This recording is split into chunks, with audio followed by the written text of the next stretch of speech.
telepathic mind and knew what each other were going to do, and they kind of played off each other, a bit like Lacazette does with Aubameyang at the moment. So I think losing Sanchez was a massive downer for him, you know, and it's kind of affected him.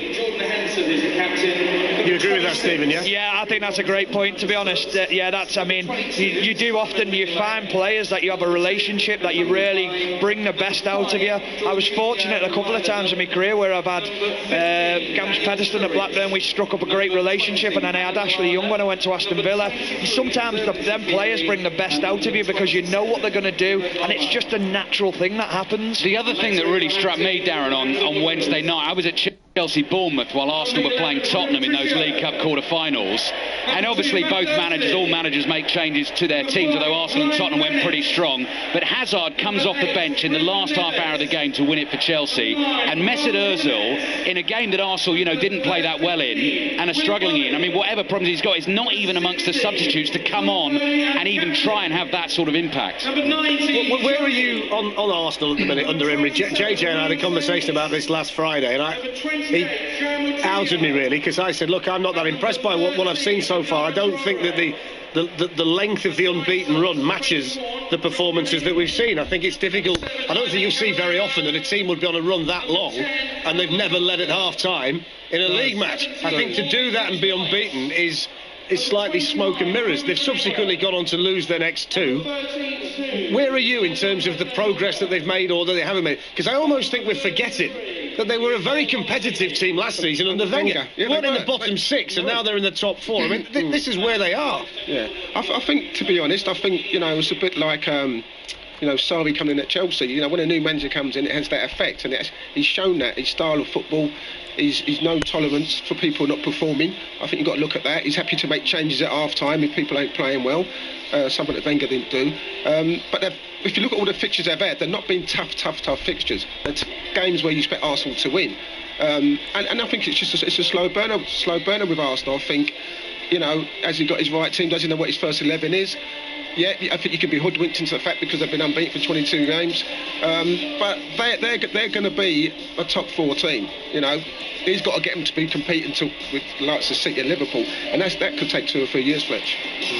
Well, let's have a look at some of the games at the bottom this weekend. Stephen and Paul and Alistair, if you want to join in at Molineux as well, because there's some huge fixtures this weekend. Huddersfield in 19th against Southampton in 17th, and you've got Newcastle in 14th against Fulham at the bottom. Fulham 21 games without a clean sheet. They've conceded at least twice in 18 of those. 1 win in 5 under Ranieri.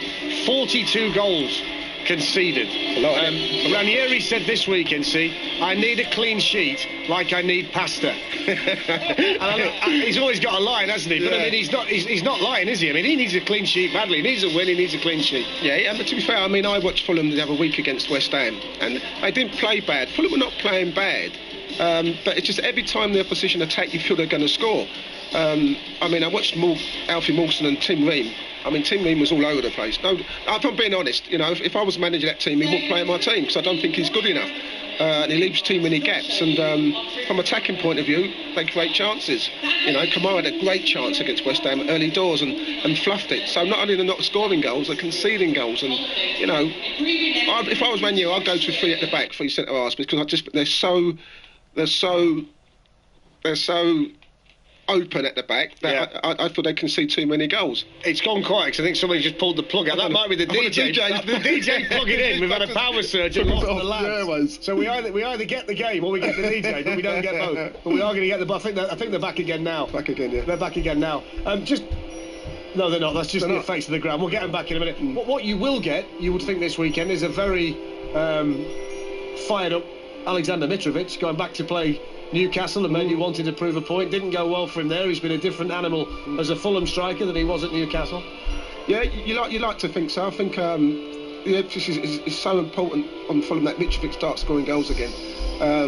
He started the season so well, he really did, scoring every week. But as the games have gone on, you just kind of see his body language. He's getting a bit more frustrated because he's not getting enough chances. But it'd be quite ironic if he goes up to Newcastle and gets them there. Well, it wouldn't surprise me. The other one that we talked about, Huddersfield in 19th against Southampton in 17th. What a boost in confidence the Southampton team will have had by the new manager coming in, Ralph Hasenhüttl, and then getting the win against Arsenal in the first match, which not many people saw coming. But of course, Danny Ings got a couple of goals. They look vibrant, they look refreshed. They really responded well to whatever he told them in the week. They did, and the thing is, when we talked about Ollie not having enough time to implement what his style, the Southampton manager has, and you could see that straight away against Arsenal. He had them pressing high from the top. He didn't allow Arsenal any time on the ball. And when you've got people like Ings, goal scorers, they're always going to give you a chance. Yeah, they do concede goals, but you can see the effect that he had on the Southampton players, and you can see what they've been working on during the week. And when you get the result with that, it's a perfect day for him.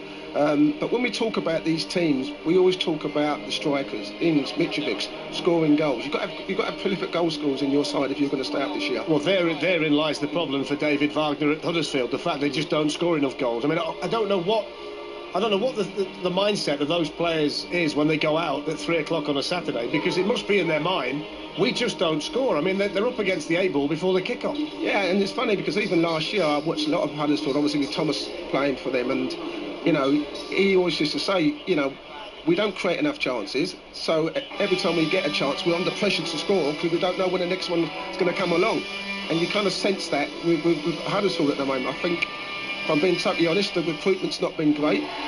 All the players that they brought in this summer don't start. He's more or less got the same level as last year. Their Potter had a great chance last week, missed that.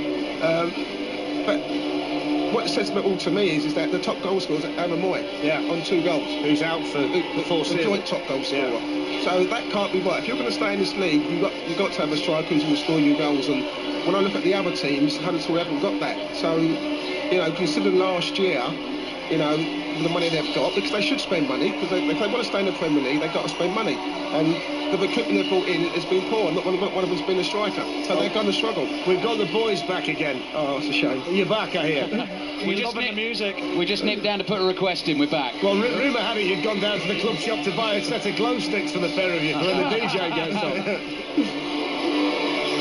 Any sign of him yet? No, not yet, Darren. I'm told, hang on, what time are we? About 5 minutes' time. Since we last spoke to you, the rain has got heavier and heavier and heavier, so where on earth he's going to be, I'm not sure he's going to enjoy it all that much, but about 5 minutes away from the DJ, I think. I've got to be honest, I've got the screen on in the studio here, looking from behind the goal down the pitch. There is no sign of a DJ decks or anything like that. No. Just a lot of rain and a lot of footballers on the pitch getting sorted out. So let's have a look at this game then. Tonight we've got about 13 minutes to go before the kick-off. It's live on 5 Live. Alistair Bruce Ball and Stephen Warnock at Molineux for Wolves against Liverpool. Liverpool have conceded just 7 goals in 17 games.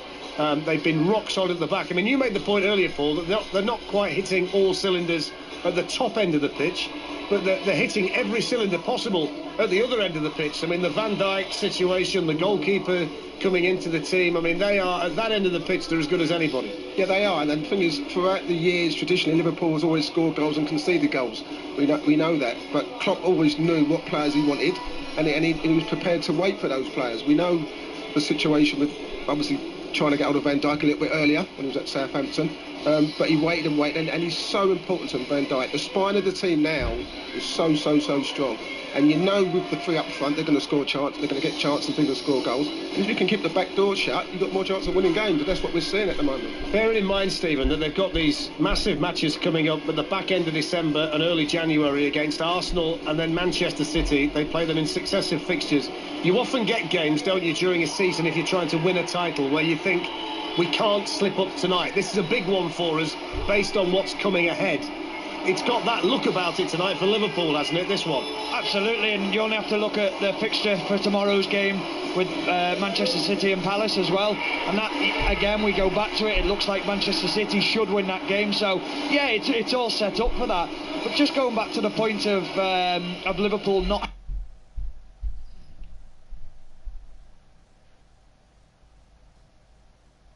hitting top gear, I'd be interested to know, when you were playing in the title winning team at United,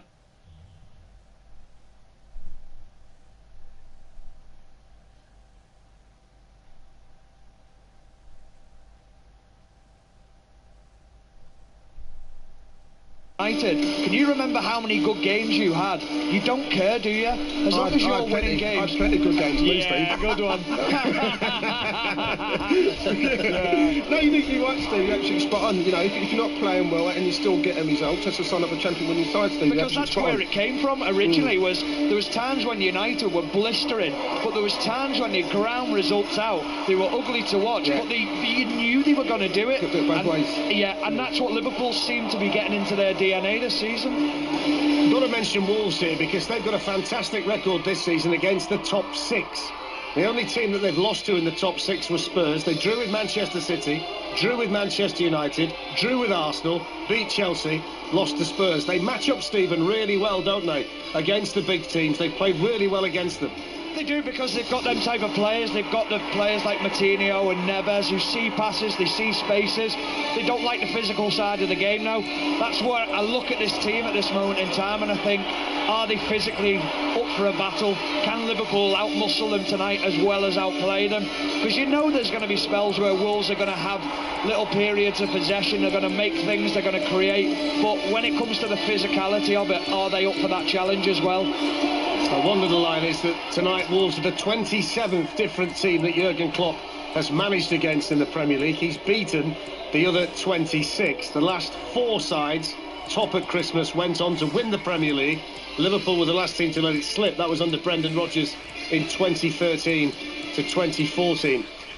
The Wolves' style of play as well, Stephen, seems to match them up well against the big teams. The shape they operate, the style that they use in the Premier League seems to suit them really well against the teams that we talked about a couple of minutes ago. It does. Yeah, I mean, they have got a great style of play. They do play very well, but you only have to look back to a few games ago where they were on a bad spell. They were really struggling. And I remember watching them at times, and I'm not a massive fan of the back three. I think it leaves you vulnerable down the sides. And with the likes of Mane and Salah, who are able to just spin into them areas and make it so difficult, I think it could be tough for Wolves tonight. Just to let you know, Darren, lights have been dimmed. The advertising hoardings all the way around the ground at the moment are flashing. So they've got black hoardings, but Wolves' eyes, little pairs of Wolves' eyes from the club motto, are flashing and flickering. And they've just put out an announcement that the pre-match show is on the way. And if you don't react well to sort of strobe light and flashing lights, then watch out. The rain is doing its best to put a dampener on this, but here we go. I've just noticed as well, Ali, on my screen that Trent Alexander-Arnold, if you can hear me, who's not playing for Liverpool tonight, has just gone to sit with the Liverpool supporters. So he's in with the crowd tonight, the England fullback, yeah. Good. Well, I mean, he may well be getting wet. He's going to be enjoying this, though. A whole load of fireworks have just gone off. Little red flares shooting off in all directions. The flamethrowers are blasting. There's a massive tarpaulin being shook, absolutely soaking wet in the middle of the pitch. And we're waiting for the two teams to come out in a few minutes' time. And Stephen and I can barely hear ourselves think. There's got to be some rendition of Hi Ho Silver Lining in the middle of all this, because it's supposed to be Wolves anthems with contemporary club hits. So that's got to be in there somewhere, surely. Yeah, well, we know this one, don't we? Yeah. 4.5 minutes down to countdown. Now I'm looking up on the big screen and I can see Justin Wilkes, the DJ, and I'm trying to find actually where he is inside the stadium. He looks nice and dry to me, though, so I think he's a little bit set back. Queen is blasting out, more fireworks flying off into the night sky, and as you said, I think a few Wolves hits with a few contemporary hits along the way, and Stephen Warnock's making very sure here he gets most of this on his phone at the moment, so that is being filmed, and hopefully the football's going to match up to the pre-match entertainment. We can't exactly get... Well, it's got a lot to live up to. I'm looking at this now. I think we might fade the lads in and out here because it's very noisy. Paul, from your experience of this guy, they've gone again, he's shorted the circuits again, the DJ. From your experience of nights like this, when you were in a title run and you got the opposition breathing down your neck and you were going to a place like Wolves, a team in form, a team full of confidence, a team with nothing to lose, dangerous opposition for a team like Liverpool tonight. What was the mindset like? What was the mental checklist before you went out? I think it was, because sometimes when you play these so-called lesser teams, you know, maybe subconsciously you think it's going to be an easy ride, you know, but when it was a night game, just specifically a night game, going away, you know, you knew it was going to be tough. It's just different from playing a 3 o'clock game. So it was a case of, are we all prepared? Look around the change room. Who's not? Who's laughing and joking, and who's not taking it like it should be taken seriously? Because I see this as a bit of a banana skin for Liverpool. I really, really do. I think the way Liverpool play suits Wolves. I really do. I think they come on to Wolves. Wolves will counter-attack them. And I think that's why they're playing Traore. I think they're going to play counter-attacking, because he's one of those who can be unbelievable sometimes and he can be horrendous, but what he can do, he will get the ball up the pitch. So it's one of those that mentally you've got to be right. You've got to see the signs that you're going to go out there, you know it's going to be tough, but you've got to go and do your job and do what you do. What about what you do, then you win the game. What about the psychological effect it could have on Manchester City if they wake up tomorrow morning 4 points behind? I think if I'm a Manchester City player now watching this, you expect Liverpool to win. You're kind of hoping that they don't, but you expect them to win. So I don't think it will affect them in the slightest. I really, really don't. What I will say, though, is that if City were above Liverpool, it would affect the Liverpool players. Yeah. Because I kind of feel that once City do go top, and there's a little, even if it's a 2-point, 3-point gap, you just can't see anyone catch them after that. I think that's my mindset too. That's why I look at nights like this and you think they can't slip up on the night, because they've got that Manchester City game so imminently ahead of them. January the 3rd, they play Arsenal before that, another difficult one against a decent side. I agree with you that the mental side of it for Liverpool is not to fall behind. You can't fall behind, and things they know by getting that win. And it's not, a draw's not even good enough. You know, this is a game where you on paper we need to win this, but we need that 4-point gap. We need that breathing space, and I think they have to try and win this game, because as I said, if City go top, then I think they're off and running. But what I will say from experience is that when I've been in these title-winning sides, is that sometimes you'll slip up and then the other team will slip up, and it gives you, you know, sometimes it goes up and down. Yeah. Will get beat one week and City will get beat the week after. So we spoke to Frank Clark on this programme 2 or 3 weeks ago, because the comparisons were being made about his Nottingham Forest team that got promoted to the Premier League and then had a really, really strong season. The comparisons were being made to what Nuno Espirito Santo and Wolves are doing now. I remember that season vividly, because I was covering Forest at the time, and they started like a train. They hit a really bad patch for a month, and then they went again. It's very similar to what Wolves are doing now. They've gone through that sticky patch. They've won 3 on the trot. There's no reason now why they can't carry on this kind of form for the foreseeable future, because they've got the talent and the ability within the squad to do that. They've got the talent, you know, and I feel they've got the finance. So I presume that Wolves will go again in the transfer market in January. I was concerned 3-4 weeks back when they were losing games, but they've got the quality and the mindset to come out and bounce back. They've done that with 3 great wins. So I remember speaking to the CEO at Wolves, and he said, we want to finish in the top 10. That's our project for this year. So we're not thinking about relegation. We want to finish in the top 10. And I think they just get better and better and better. We've got the Molyneux Ravers back again, ABB and Stephen Warner. Stephen, who do you think the key player or players are for Wolves against Liverpool tonight? Well, when you look at the team sheet, there's not many goals in the team. Jimenez is the main man. He's got the most goals, the most assists. The players who've got the most goals and assists behind him are sat on the bench. So it is a surprise. You just wonder when he put Traore on to really try and stretch Liverpool's defence. And speed is dangerous. Defenders don't like it. They don't like playing against it. And he is a danger, because he's a bit of a...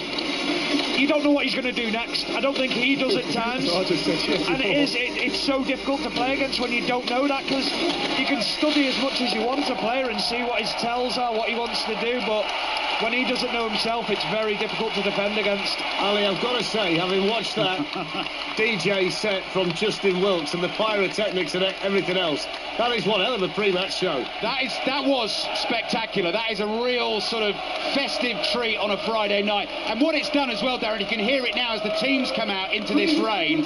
It has ramped the atmosphere up, which was always going to be red hot anyway. We've got the unbeaten league leaders, Liverpool, marching out, trying to stretch that lead to 4 points tonight. But let's not forget Wolves, who've won their last 3 games.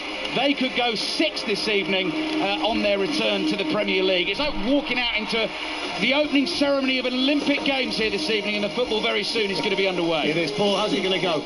I think it's going to be a good game, entertaining game. I think Wolves will play on the counter-attack. I think Liverpool will win the game. I do honestly believe that. But because Liverpool are unbeaten, every team wants to break that record. They want to be the team that beats Liverpool. So it's going to be a tough game for Liverpool, but I think they might just nick it. Thanks very much for your company tonight. Have a Thanks great for Christmas. that. That's Paul Ince, who's been in the studio with us tonight. Well, it seems, fellas, doesn't it, that 4 is the significant number tonight. Liverpool bidding to go 4 points clear at the top of the table, and newly promoted Wolverhampton Wanderers bidding for a 4th successive win in the Premier League. It's pouring with rain. The pre-match show was something special. Let's hope the match can live up to the pre-match entertainment. Let's hand over to our commentary team at Molineux tonight for the Premier League match between Wolves and Liverpool. It's Stephen Warnock alongside Alistair Bruce Paul. Thank you, Darren. Perfect time for the chorus. Everyone listening at home, belt it out with the Wolves fans around Molineux. I've got another 4 for you as well to go with this team tonight. The last 4 teams who were top of the Premier League table on Christmas Day went on to win the Premier League title. Although I was saying to you, Stephen Warnock, before we came on air tonight, that this season, to me, because of the ridiculous pace that both Liverpool and Manchester City are setting, that stat almost is irrelevant. I think Liverpool could go unbeaten this season, like Lovren said, and still not win the title. It's incredible to think that way, isn't it? And that's just the standard that Manchester City and Liverpool are setting at this moment in time. But it is going to take a lot to dethrone Manchester City.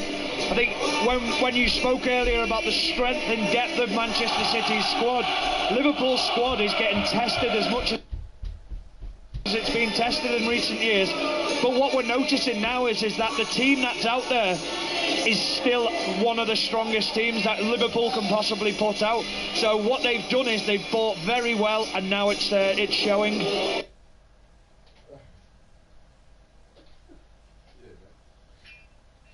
Liverpool still the only unbeaten team in England's top 4 divisions so far this season. 45 points from 17 games, won 14, drawn 3, lost none, scored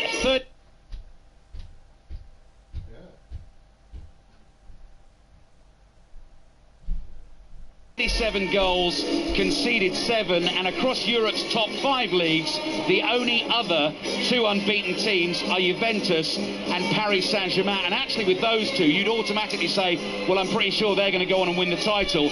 I don't think you can say that about Liverpool. This is BBC Radio 5 Live. Unfortunately, due to rights restrictions, we're not able to bring you the current sports commentary on this platform. You may be able to listen on an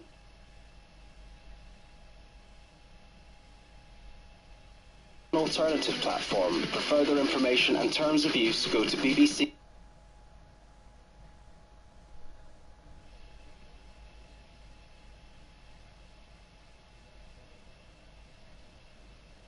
.co.uk/5live.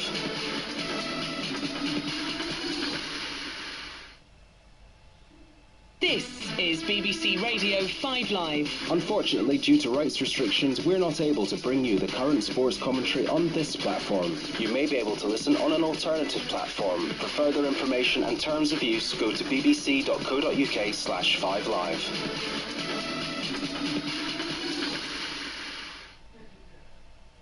This is BBC Radio 5 Live. Unfortunately, due to rights restrictions, we're not able to bring you the current sports commentary on this platform. You may be able to listen on an alternative platform. For further information and terms of use, go to bbc.co.uk/5live.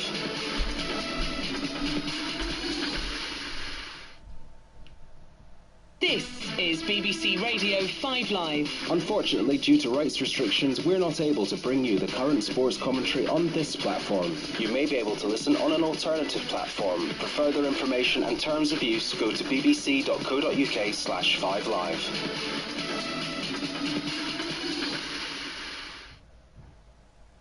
This is BBC Radio 5 Live. Unfortunately, due to rights restrictions, we're not able to bring you the current sports commentary on this platform. You may be able to listen on an alternative platform. For further information and terms of use, go to bbc.co.uk/5live.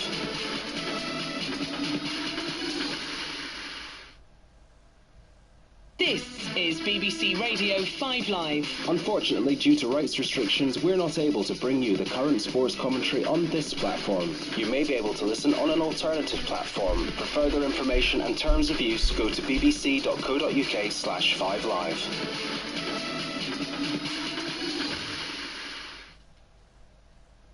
This is BBC Radio 5 Live. Unfortunately, due to rights restrictions, we're not able to bring you the current sports commentary on this platform. You may be able to listen on an alternative platform. For further information and terms of use, go to bbc.co.uk/5live.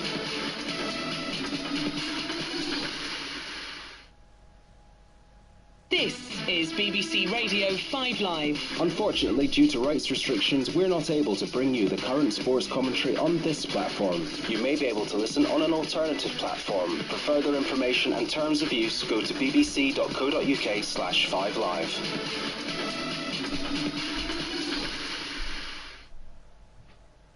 This is BBC Radio 5 Live. Unfortunately, due to rights restrictions, we're not able to bring you the current sports commentary on this platform. You may be able to listen on an alternative platform. For further information and terms of use, go to bbc.co.uk/5live.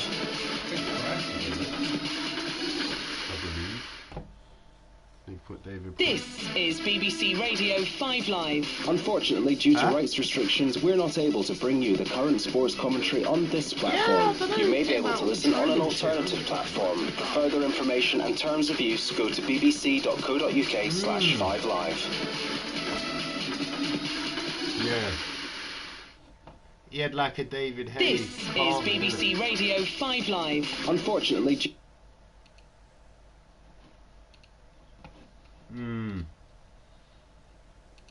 Unfortunately, due to rights restrictions, we're not able to bring you the current sports commentary on this platform. You may be able to listen on an alternative platform. For further information and terms of use, go to BBC. But then it went further out to 7-1 or something like that.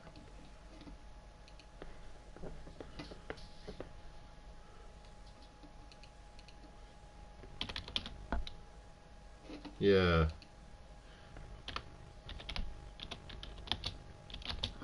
I don't know. I just think Chisora gets that extra. Last time they went points, yeah. But I think Chisora just gets that extra energy because he's fighting White.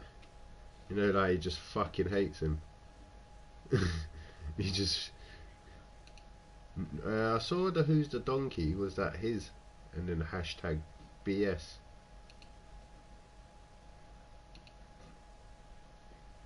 Yeah.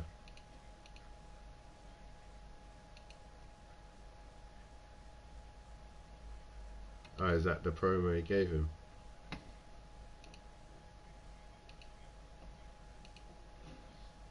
Willy Bolly. Matt Doherty on the right-hand side, Johnny on the left. Roman Saiz, the Moroccan, has come into the side this evening for Morgan Gibbs-White. He's playing alongside Ruben Neves. And then João Moutinho, the very experienced Portuguese international, playing off Jimenez and Traore up front. Liverpool have Alisson in goal.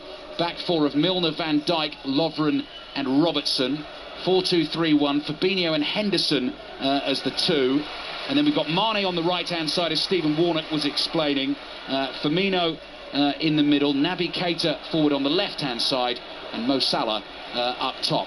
Robertson on the ball for Liverpool. Worked well out of their own half. And Robertson just cranking it up through the gears now. Picking up speed down the left-hand side. Stops in his tracks and plays a short little pass to Keita. Keita is just caught there by Neves as he got his pass away.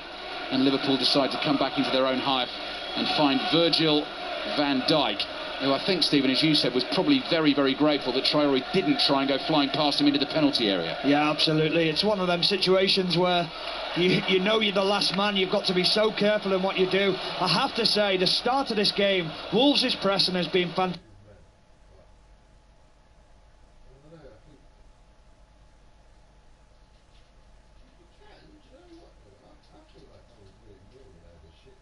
Fantastic, because they know Liverpool are dangerous.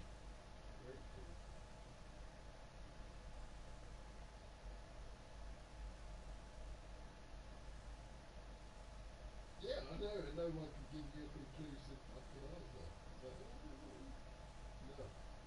answer. No. Premier League table, 1 point ahead of Manchester City. Van Dijk with his right foot stabs a pass to Dejan Lovren. Rain is so heavy, you can see the players really sort of squinting to see through it as Milner looks forward to try and find Salah. He's not going to catch that. Bolly has overrun it, having managed to intercept it, and the ball is out for a Liverpool throw on the right-hand side. Yeah, you can even see from the ball that Milner's just tried to play down this right-hand side, tries to actually put a bit of punch on the pass, and it just doesn't find its way through the grass. It's really wet, and there's going to be a few tasty tackles and a few misplaced passes and a few misplaced challenges as well. Henderson intercepts for Liverpool, gives it to Keita. Firmino just uses the link man here. A couple of little 1-2s with him. Salah on the ball now, 25 yards from goal. Looks left and right, and then ships it off to his left-hand side. Salah round the corner here to Keita. He felt he was shoved in the back. Craig Pawson was right there. Wags a finger. No free kick given. Johnny wants an option here down the left-hand side. Chips his left foot underneath the ball. Finds Jimenez pretty much on his own, but he's beaten Lovren up to the edge of the area. Traore's there alongside him now. Traore's first touch is a decent one. The pass just forces Moutinho a little to his right-hand side. And then Moutinho plays wide to Doherty. Those two play a little 1-2. Back again, and Wolves come all the way back to the halfway line. So they're quite happy to keep the ball for the time being. Bolly inside his own half, and that's not so good. Clubs it long with his right foot, way over the head of Raul Jimenez, and behind for the Liverpool goal kick. An encouraging start to the game. Yeah, very, very good play. Centre-forward play from Raul Jimenez there. That's what you're going to need tonight. A willing runner down the sides, and he does the perfect thing. Holds the ball up, takes the pressure off his team, let them get up with play. And they need periods like that tonight, Wolves, where they just keep hold of it. Ball runs to Salah here after Firmino was tackled. Mane's there on the right-hand side. Back to Firmino, who's picked himself up. Salah's able to get on the ball right in the middle of the Wolves half. Looks up, finds Keita. Keita out wide to Andrew Robertson. Back to Naby Keita again. Drags it past Romain Saiss with his right foot. Little 1-2 with Firmino. Keita down again inside the penalty. And again, he's asking the question there whether there should have been a penalty. To the naked eye, it didn't seem so. Jimenez, meanwhile, has played a fabulous pass to Adama Traore, and this is where he's dangerous. Takes Van Dijk on the outside and drags the shot the other side of the Liverpool goal. So he's missed to the left. He's missed to the right. Liverpool are complaining that they maybe should have had a penalty. And Wolves have had a couple of early chances in this game. Well, again, it's Jimenez. Fantastic play. Just brings it down on his chest. A lovely right-footed ball. And that's what you want to see from Traore. But I have to say, Van Dijk never looks flustered. He always looks in control of the situation. Can immediately see, Stephen, why Traore's started tonight in this system, can't you? And the threat he is going to offer. Yeah, but it all has to come from Jimenez. The first ball has to stick, and he did it perfectly. And if Traore can isolate himself 1v1, I think he'd rather be against Lovren, if I'm being honest, because I think he knows he's got the pace of him, whereas Van Dijk just looks so calm and collected in those situations. Which I think in turn makes the Liverpool fans feel exactly the same way. Firmino clips one forward to Salah. Cody's in there. Does well against Salah, shoulder to shoulder. Left foot on the ball. The Wolves fans absolutely love that. Huge ovation goes rippling around the stands at Molineux, and the throw-in is conceded. There's a little stand away to our right-hand side that is relatively new here at Molineux, the Graham Hughes stand, which is kind of used to sort of fill in the gaps between the one we sit in, the Billy Wright, and the Sir Jack Hayward away to our right-hand side. And I think they've handed out club ponchos in there this evening because you are utterly exposed. Well, they all look like they've just come in from a theme park, don't they? Exactly that. Exactly that. When it rains at Disney World, that is what it looks like. Wolves 0, Liverpool 0. Former Liverpool and England defender Stephen Warnock enjoying the action with us here on 5 Live. League leaders Liverpool looking to ensure they're going to be table toppers on Christmas Day. Naby Keita in the centre circle. Little step over. Scoop pass is ambitious. Mane read it, jumps well, nods it down, finds Firmino. Trying to line up the shot. Shot takes a deflection. That'll be Liverpool's first corner of the evening. And we are about 12 minutes into the game, 0-0. Yeah, you see James Milner and Sadio Mane very frustrated that he didn't pass to them then. Could have possibly laid Milner in down the right-hand side, and it would have been a simple cross into the middle for a tap-in, but in that position you can't blame him for taking the shot on. James Milner getting ready to take the corner.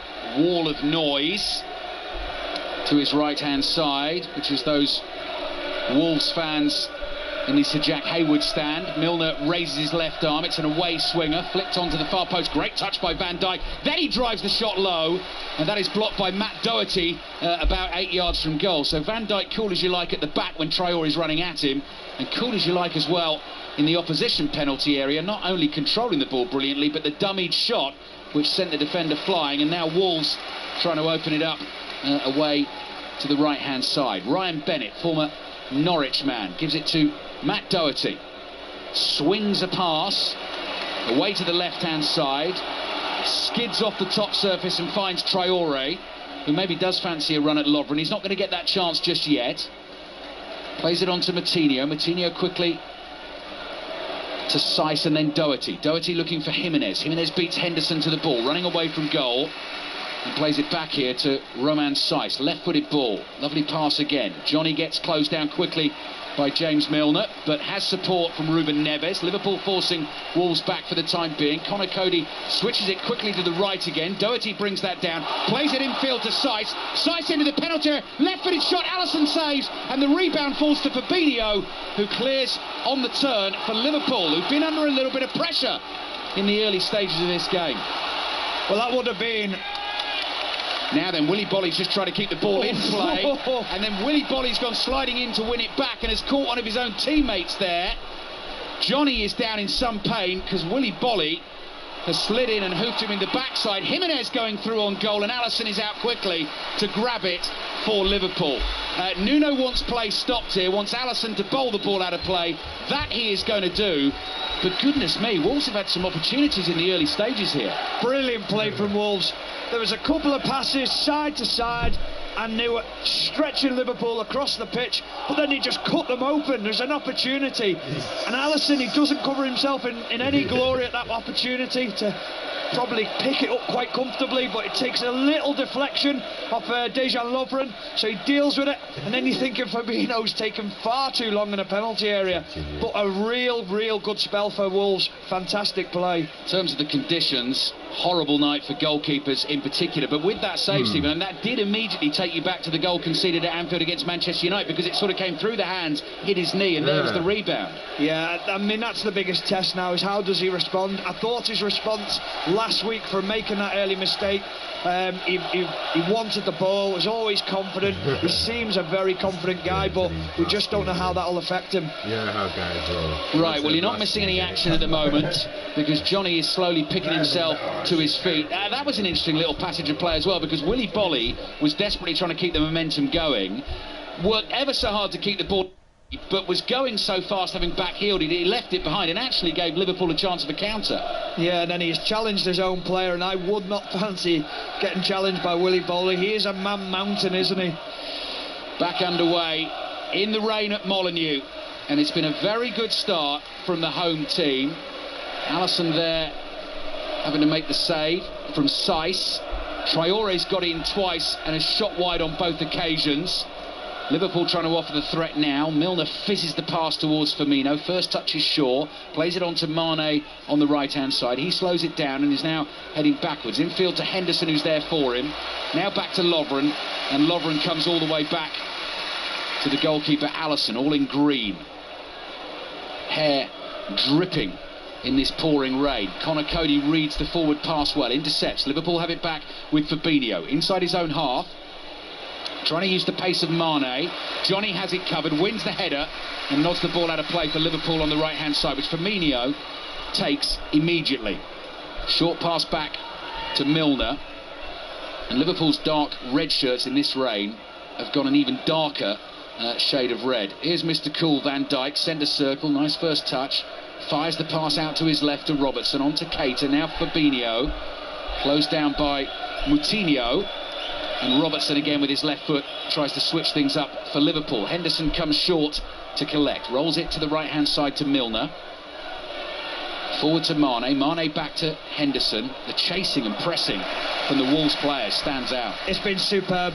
They just wait until they get over the halfway line. As soon as Liverpool pass the halfway line, they're swarming all over them. It's brilliant to watch. And Liverpool know they're in a game. knew it was going to be a test for Liverpool this evening. You only had to look at the recent form shown by Wolves. Keita onto Salah. Salah wide to Robertson, 25 yards from the Wolves goal. Naby Keita assessing options. Mane pops up in a little bit of space, and now Salah inside the penalty area, tries a little nutmeg on Cody. Ball wriggles through. Bennett is there to clear with his right foot. Van Dijk intercepts on the halfway line, plays it to Henderson, who gives it straight back to him, and then Van Dijk's pass very nearly intercepted by Jimenez. Didn't quite have enough on it, but here come Liverpool again. Naby Keita down the inside left channel, and for the third time now he does go down, but this time he wins the free kick. Matt Doherty with the foul. Just have another little look at this. Keita darting forward, Doherty in, sort of just stamps down. It looked like, Stephen, on Keita's foot. Yeah, on his left foot. Yeah, it is a little bit of a... I mean, it looks worse when it's slowed down on the replay. It is. It's very quickly taken, this free kick. Yeah, Salah, cross deflected, ball bounces on the edge of the area. Lovren plays it back to Fabinho, yet to score for Liverpool, the Brazilian. But in an attacking position here, space on the right, low ball driven in. Oh, Salah! Fabulous finish with the outside of his left foot. Just popped up there, 6 yards from goal. The daintiest of touches and the most delightful of goals for the league leaders, Liverpool, who may well be staying top of the table come Christmas Day. Wolves 0, Liverpool 1. Well, it's a quick free kick from Liverpool on the left-hand side, and they work it to the right. Gets a deflection on the cross coming in. But then Fabinho, he's calm. Plays a lovely one too with Sadio Mane down this right, and then he fires the ball into the middle. And what a touch from Salah, outside of the foot, calm as you like. Do Wolves deserve it? Probably not on the way the play's gone, but that's the danger that Liverpool possess. 5 goals in 4 games for Mo Salah. 14 goals so far this season, 11 in the Premier League. He is well and truly up and running, and also really enjoying the celebration of the goal, because I know that's been talked about in recent weeks. But massive smile on yeah, Mo great to see him smile, isn't it? Because you just wonder what's been going on the last few weeks, but really pleased to see that. Seems a little bit harsh on Wolves. Switch off for a second and concede the goal. They have had their chances, but Liverpool now have their noses in front, and Alisson floats a pass out to the left-hand side. Robertson in the left-back position. Rain continues to pour down here at Molineux. Headed away only as far as Keita by Bennett, and now up towards Firmino. And Keita's getting a few boos from the Wolves fans because they think he's been making a bit of a meal of some of the challenges on him. James Milner frustrated with that loose pass forward that has given possession back to Wolves. 20 minutes in, Wolves 0, Liverpool 1. A very soggy but very happy Jurgen Klopp on the sidelines. Complete miscue from Lovren, trying to volley a clearance away.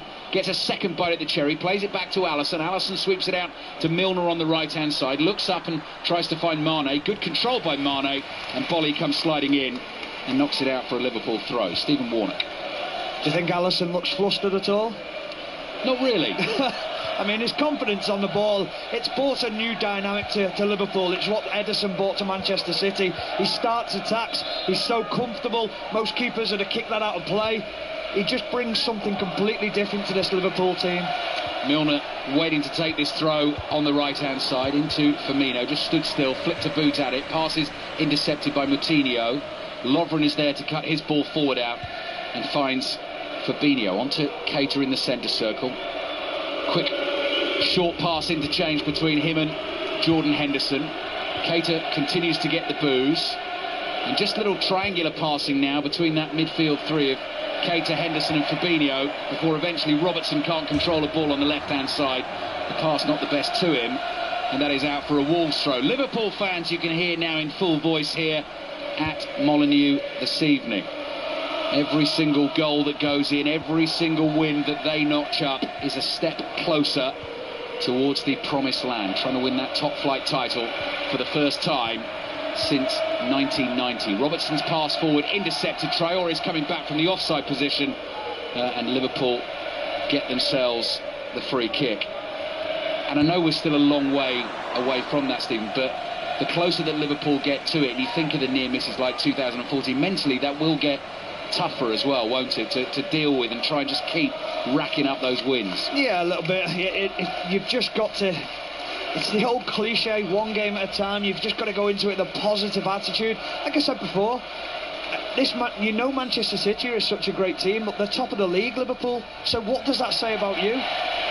Another mistake by Alisson here, who again doesn't look too flustered by it, but he's sliced the pass straight out of play, so he's gifted the ball to Wolves, throwing on the left. I don't think that'll bother him now. No. I just think his mentality is, it's only a pass. It doesn't matter, it's not hurt anyone. We recover from it, we're back in position. You won't see him next time go, right, I'll kick the next one long. No. He'll try the same thing again. Johnny does well on the left-hand side because there was a couple of Liverpool players around him there. Neves clips the ball with his right foot towards Ryan Bennett, 40 yards from goal, to Doherty on the right-hand side, who's gone with the short-sleeved shirt and the black gloves tonight. Cody with his right foot onto the head of Johnny on the left-hand side, nodded back to Bolly, cushions it on his right boot. Neves always giving the ball away here. This could be trouble for Wolves. Fabinho to Keita. Keita on to Mane. Wolves have got a few numbers back here to try and deal with the Liverpool counter. Milner on the right-hand side uses Salah, who comes towards him. Quick 1-2 between them. Salah again. Short pass to Henderson, and the ball is back with Liverpool inside their own half. And midway through this first half, incessant rain. If you are just tuning in to BBC Radio 5 Live, Liverpool lead through a delightful Mo Salah finish from close range. Salah on to Keita. Keita 30 yards from goal. Might fancy a dip here. Ball on his right foot. Flicks it to Salah towards Mane. Back to Salah again. Looking for another pass on the edge of the box. Moutinho clears with his right foot. But at the moment, those clearances are only finding red shirts. And Liverpool are coming very quickly back onto Wolves and looking for a second goal to put them in complete control of the game. Fabinho goes in hard on Traore. No free kick given. And instead, Craig Pawson has decided it goes the other way, throw in to Liverpool. Keita went down initially for the fourth time in this game, and so the Wolves fans are getting stuck into him. Lovren to Milner on the right-hand side. Henderson takes it off Milner. Firmino tries to turn on the halfway line, loses it to Neves, who slips over, then desperately tries to play the ball forward while he's sitting on the floor, and it's gone out for a Liverpool throw. I have to say, how good have Ryan Bennett and Connor Cody been stepping up from the Championship? The level of their performances this year for Wolves has been immense, and what Wolves have sort of built on in the last couple of years. It's great to see that they've done so well and then had the ability to step up. We see so many teams, look at the likes of Fulham last year, they've walked or done so well in the Championship, and then suddenly they've overhauled the whole squad and changed it, and it's great to see that Wolves haven't done that. Stephen Warnock with us here on 5 Live. Wolves 0, Liverpool 1. Liverpool in control, in possession. Henderson closed down by Moutinho and Neves, but got his pass away just in time. Frustrated at a lack of options, Traore closes down Van Dijk, and Van Dijk forced into a mistake. Jimenez tries to quickly get it forward to Traore. Ball bounces back to him, onto Johnny on the left. Neves, Henderson's there right in his face, takes it off him and gives it to Mane. Firmino wants it quickly and gets it, and Keita's on his bike on the left-hand side. Firmino turns, great pass, finds Mane, looks to slide in Salah. Mane gets another chance as the ball bounces back to him. That runs to Henderson, and now Milner again with options. Moves infield, onto the left foot, hits that well straight at the goalkeeper, and Rui Patricio with really confident, calm handling in these very slippery conditions holds onto it for Wolves. Firmino just looks like everything's in slow motion, doesn't it? You see world-class players and the elite players. I always think of Zidane. Whenever he was on the ball, it was just so easy, and he just has that way about him when he plays. He's so comfortable every time the ball comes in and aware of everyone around him. Wolves just trying to re-establish a foothold in the game at the moment. Need a little bit of more possession of the football. They have it here with Cody, who fizzes a low pass to his left and finds Willy Bolly, who takes a few giant strides forward, doesn't see an option ahead of him, so comes back to one of the many Portuguese in the team, the goalkeeper Rui Patricio, all in blue. His pass away to the left, not the best. Johnny tries to control it and just manages to keep it as Mane sped into view. Traore nods it back into midfield. Neves pokes it to his right. Saiz should get there first for Wolves and does. And Moutinho's in a bit of space here on the left-hand side. Moutinho finds Johnny. Traore hanging wide. Lovren tries to close him down quickly. Traore was past him, slips over, picks himself up. Wolves fans felt he was pushed. Traore lobs the ball up to the far post. Doherty with the header, and Alisson clings on for Liverpool. Yeah, positive play from Traore down the left-hand side this time. You always know he's going to come back on his right. So hard for the defender to try and stop it, though, when he's doing it at that speed. Ball into the back post, and you're thinking Andrew Robinson's going to be in big trouble at the back post. Great run from Doherty late on, but the pace just taken out of it.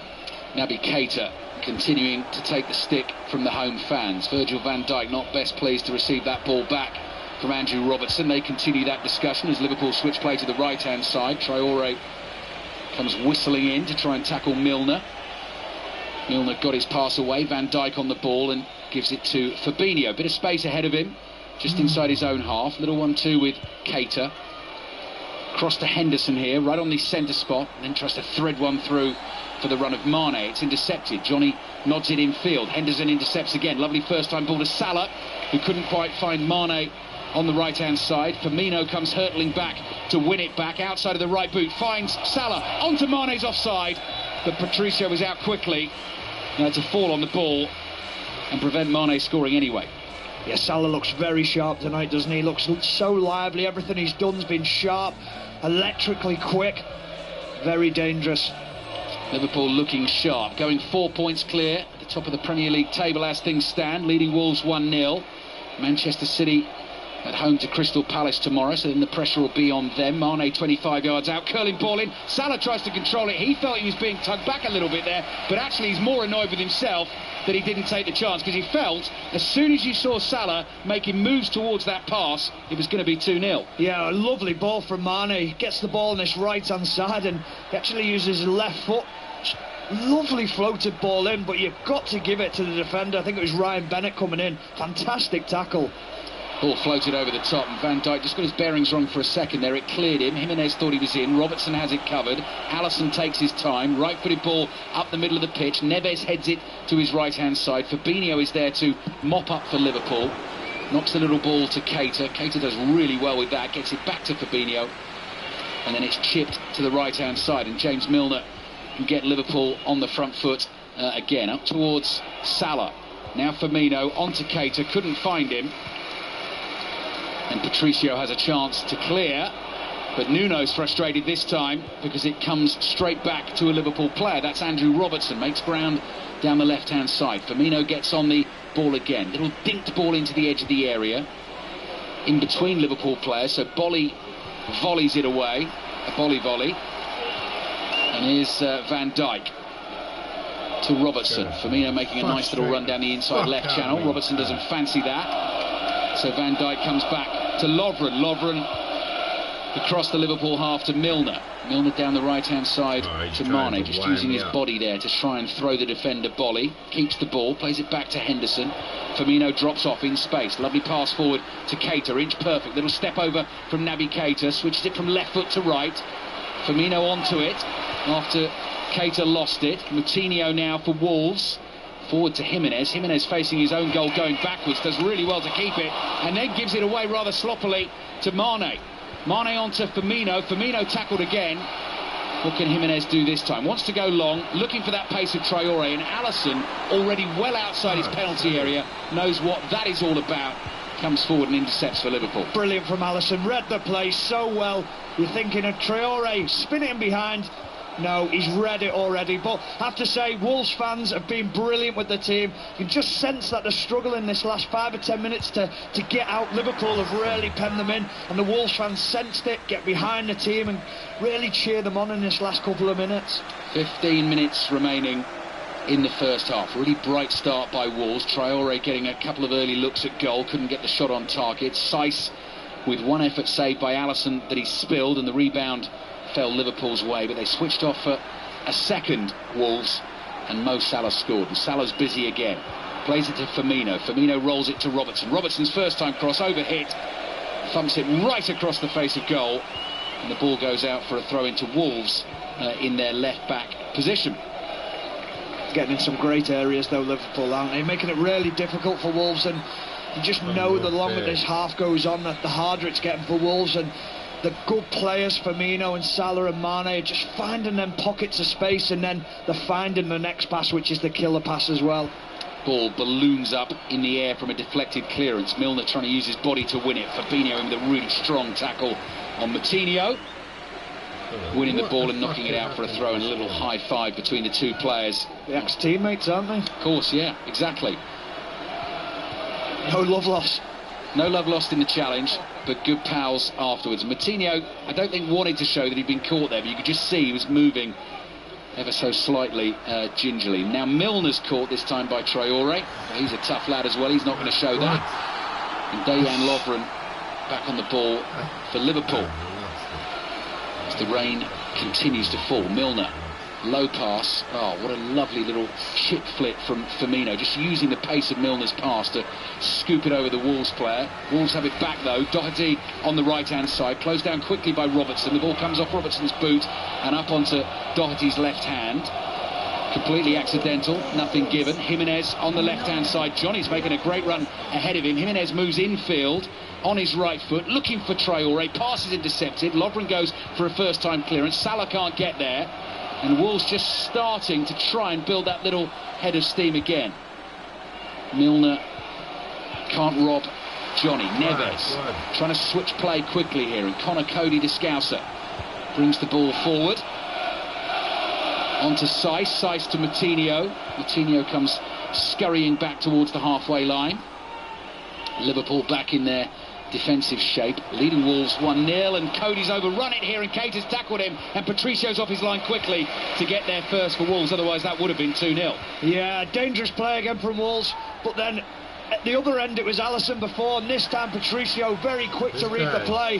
Chance for Doherty here to release Traore on the left hand side, who's all on his own, and the offside flag goes up late because the ball only eventually reached Traore. We'll check whether he was actually the man offside, because Wolves had two players running forward there. He really shouldn't have got himself offside. It was him. Well, he should never be offside. We always say you're looking right down the line, but even with his pace, he can be 10 yards behind the ball. He'll still catch it. 11 minutes to play in the first half. Wolves 0, Liverpool 1. Liverpool going 4 points clear at the top of the table as things stand, taking their time over the restart. Rain just seems to have eased ever so slightly, just judging that by the sort of pitter-patter on top of the perspex roofs of the dugouts here at Molineux. Free kick taken, and Liverpool come back to their goalkeeper, Alisson. Arms hanging loosely by his sides here, very comfortable in possession, outside of his right boot. Flicks it out to Milner. Lovely pass. Milner's pass forward is blocked, and Liverpool get the throw. Jurgen Klopp just turned round then with the biggest grin, as if to say, wow, just a different way of playing. And I love to watch it, but if I was a defender I would be quite scared, I'm not going to lie. Milner goes along with his first time pass, and that is nowhere near any of the Liverpool players. So Rui Patricio, who's probably not going to be quite as outrageous as Alisson, but still quite happy to play with his feet, finds Cody. Cody across to Bolly, down the line here to Johnny. Milner's up quickly to block him, tackle him, and knock the ball out for a Wolves throw. What did you make, Stephen, by the way, of the Lovren comment about being able to go the entire season unbeaten? Well, it's another great quote from Lovren after his sort of his comment about himself last year of being a world-class defender and things like this. And I think when you make that comment, you just open yourselves up for criticism. You're asking for problems. If you lose tonight, you lose next week. Suddenly, the media, the press, everyone's all over you. Your fans, why'd you say it? Just keep it in-house. Have a confidence in the changing room. Because I'm sure the players have spoke about it and said, listen, we're playing really well. If we can do what we need to, then just keep it to yourself. Van Dijk with a header away here. Free kick though given against Traore for a shove on Van Dijk as he won the ball. Liverpool leading 1-0. Next up for them is Newcastle at Anfield on Boxing Day. Then Arsenal come to town 3 days later. And then the big one, Manchester City away on the 3rd of January, which will be a 5 live commentary that Thursday night. 13 Premier League commentaries coming your way over the festive period, starting with this one here tonight. Milner challenges Johnny. Johnny did absolutely brilliantly, went to ground, picked himself up. Milner now can't stop Seiss down the left-hand side, but Mane's back to make the challenge. Still Seiss in towards Johnny. Ball's peeling around inside the Liverpool penalty area. They get it away, only as far as Bennett. Neves can hit them, but he gets underneath that one and sends the ball fizzing over the crossbar. They have had their moments, Wolves, in this first half. Yeah, they've been dangerous. It was a period of a little bit of possession down this left-hand side, and it ricochets a couple of times. They do get lucky down that side. Mane really should put the ball out for a... He just rides it, size, and it's pinball round in the box, so it's nothing majorly clear and obvious, but it's an encouraging period for Wolves, so they've got to take heart from that. 8 minutes remaining in this first half. This time Alisson with the goal kick clearance goes long, straight down the middle of the pitch. Bolly is going to win that all day long against Salah. Mane jumps with Cody. Cody comes off the worse, but he picks himself up. He's okay as Bennett plays it up to Traore. That was a difficult ball to control. He did it well on his thigh, and Wolves have switched it quickly to the left-hand side, and you can feel the belief surging around the stadium again. Seiss towards Traore. Traore's ball. Johnny's shot, and Alisson gets down to his left to save it. Had that been right in the corner, that would have tested Alisson a little more, but again, an opening for the home team. Yeah, good play again from Wolves. It's a diagonal ball. They're getting down this left-hand side. Little ball into Traore, who just... He gets lucky again. It goes through Lovren's legs, gets a little bit of a ricochet, but good covering from James Milner, puts him under pressure, because if he'd have got away there, he had a simple run in at goal. Milner on the ball for Liverpool, midway inside his own half, right-hand side. Firmino can't quite control that, so Neves is able to steal it away. Doherty's ball forward, looking for Jimenez running off Van Dijk, flag up for offside. Jimenez went to ground, so the Wolves fans think he was fouled. Didn't matter, because he was in an offside position as he started the run, according to the assistant referee. Wolves 0, Liverpool 1. Milner just inside the Wolves half, curling ball with his right foot towards Mane. Mane, all business and pace here, gets onto it. Back to Milner, wide on the right. Mane stays on that touchline, rolls a slow pass back towards Lovren. Lovren's got to be a bit careful here, goes back to Alisson. Jimenez closes him down quickly. Alisson takes a chance and beats Jimenez and finds Van Dijk. Now, Alisson earlier this season got caught out doing something like that against Leicester. He wasn't necessarily helped there by the Lovren back pass. Hearts in mouths for a second. He wasn't, but he just seemed to take an eternity to do what he wanted to do. I was thinking, clear it, and he just kept on taking longer and longer. Milner on the dribble finds Salah, brilliant flick behind him to Firmino. Firmino onto Robertson. Thought he was going to line up the shot there. Goes again to his left to Keita. Ball in towards Salah. Hits Salah and Patricio gets down and makes an easy save away to his left-hand side. So last 5 minutes has been very end-to-end here at Molineux. Wolves 0, Liverpool 1. We spoke about him starting the attacks, and that's come from the outrageous bit of skill from him to have that confidence to do it, and that's the way Jurgen Klopp wants him to play, and that's the why he bought him. Patricio.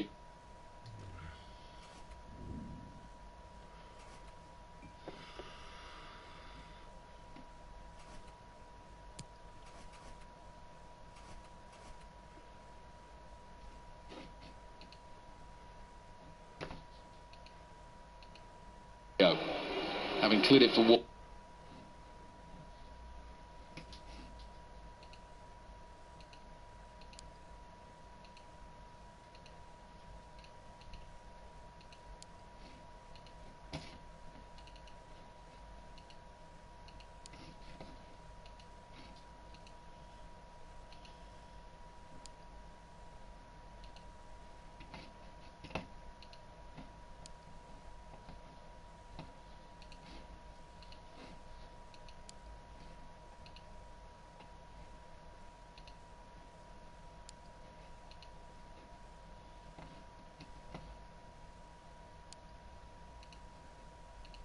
Behind him, Robertson has it, onto Henderson in centre field, 35 yards out. Salah again on the left to Robertson. Can Liverpool make Wolves pay? Cross blocked and out for the Liverpool throw. Well, the Wolves bench are furious. They think it's a penalty. They think there's contact. I think it's James Milner. Goes to ground. That's what they're trying to claim for. The pass has already been played. Yeah. He doesn't take the man. For me, it's not a penalty. I think it's just his momentum that's carried on. Brilliant run from Matt Doherty. And fuck you, man.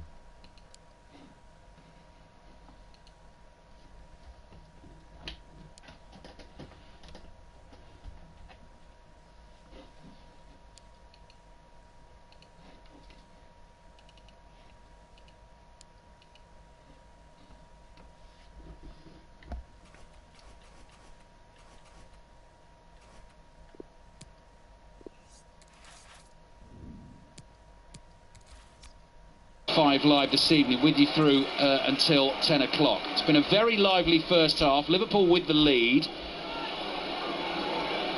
have had half chances to get that second goal that would really put them in control, but Wolves have had plenty of chances of their own. Liverpool come again.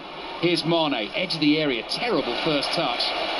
Gave Bolly the chance to make the challenge, and Liverpool have 4 men forward here as Wolves go looking for Traoré again.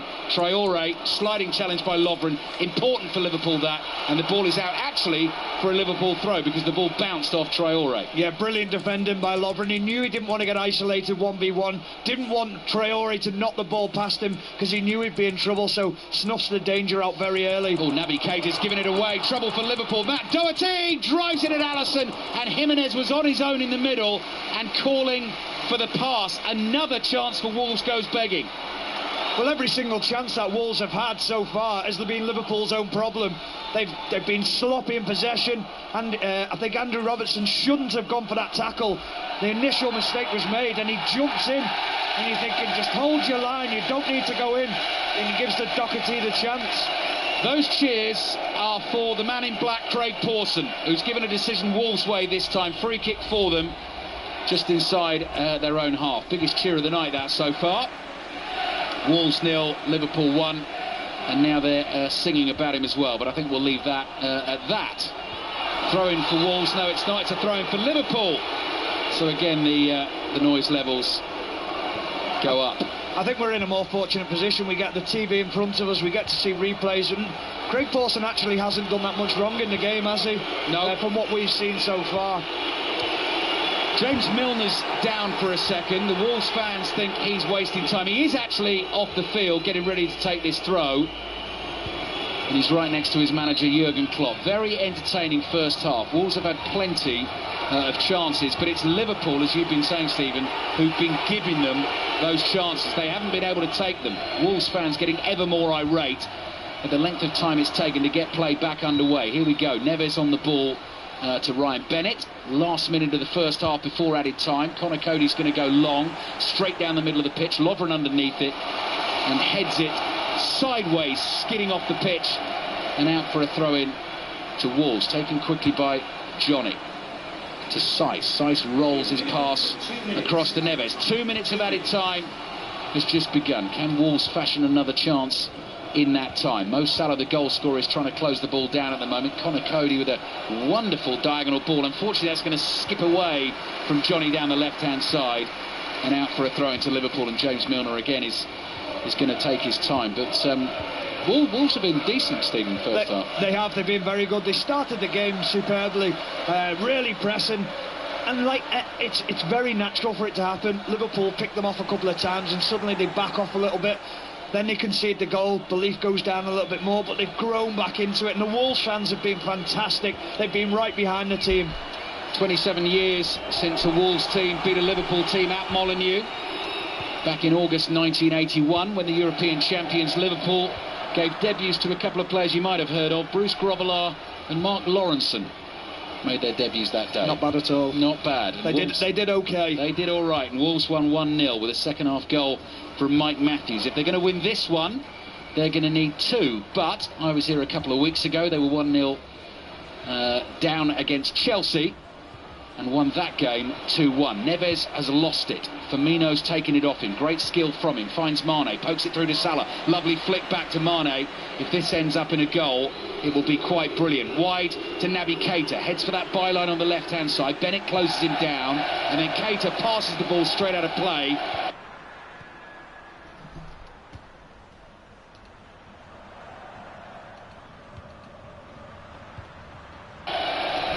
Cue massive cheers from the home fans. 20 seconds remaining in the first half. Matt Doherty on the ball on the right-hand side. Plays his 1-2 up towards Jimenez leaves it for Doherty to take it off him. Doherty goes infield. Could be a last chance for Wolves this. 10 seconds of the first half remaining. Johnny onto his right foot, looking for that ball forward. But he can't find a teammate. He can't find Jimenez. He knocks it straight out of play.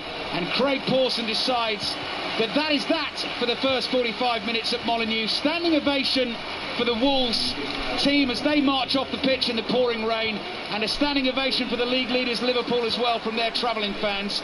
They lead 1-0 through Mo Salah's goal, but they are in a game, Stephen Warner. They sure are. Just that last passage of play typified Wolves. Got themselves in some lovely positions at times, but just that final pass letting them down. Liverpool have given them chances though, but we have got a game on our hands. I would say the entertainment so far, Darren, has lived up to the pre-match show. Half-time score is Wolves 0, Liverpool 1. Thanks, Ali. Yeah, I'd agree with you totally. And Liverpool have got the half-time lead with that wonderfully taken goal by Mo Salah. But Stephen Warnock, I've got to talk to you about the goalkeeper. I mean, he's been brought in to do a specific job by Jurgen Klopp, and that's to start attacks at the back. He's got licence to pass the ball, etc. But you've got your heart in your mouth at times, haven't you? I'm sat here with a smile on my face thinking I can't believe what I'm seeing at times. He's just so relaxed and confident.